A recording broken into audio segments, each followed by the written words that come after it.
Can you say anything more about the explosion in Venezuela that you mentioned in a radio interview? Did the military do that? Can you share more details about Well, that? it doesn't matter, but there was a major explosion in the dock area where they load the boats up with drugs. They load the boats up with drugs, so we hit all the boats, and now we hit the area. It's the implementation area. That's where they implement, and that is no longer around. Is that the only strike that the U.S. has done? I don't want to comment on it. And have you or anyone in your administration talked to Maduro in recent days? Well, I spoke to him Recently?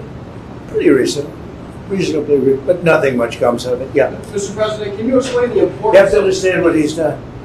They've sent billions of dollars of drugs in, but maybe just as bad, they've sent hundreds of thousands of people in from jails, from prisons, from mental institutions and insane asylums. The drug lords, the drug dealers were all sent into our country.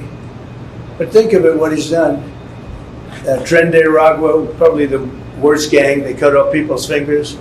One man made a phone call to complain about them. He cut off their hand. They cut off his hand. Don't ever make a phone call again. We'll cut off your hand. After that, we'll kill you, they said. That was in Colorado. And now they sent in all of the bad ones. They sent in some bad people.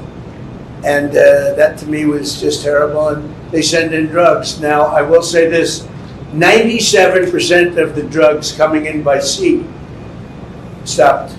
We're trying to figure out who the other 3% are. They have a hard time getting people to pilot those boats. But 97% of the drugs coming in by the ocean, by the sea, by water, are gone. Every boat that we take out, we save 25,000 lives of Americans. going to ask Netanyahu to sign this agreement with Syria? Well, I hope he's going to get along with Syria because the new president of Syria is working very hard to do a good job. He really is. I know he's a tough cookie, and he's, you're not going to get a choir boy to lead Syria. That's the one thing I would say. So I hope they're going to get along because, I dropped the sanctions on Syria because otherwise they wouldn't have had a chance. We want to see Syria survive. So we're going to be talking about Syria too. Okay? Thank you very much, everybody.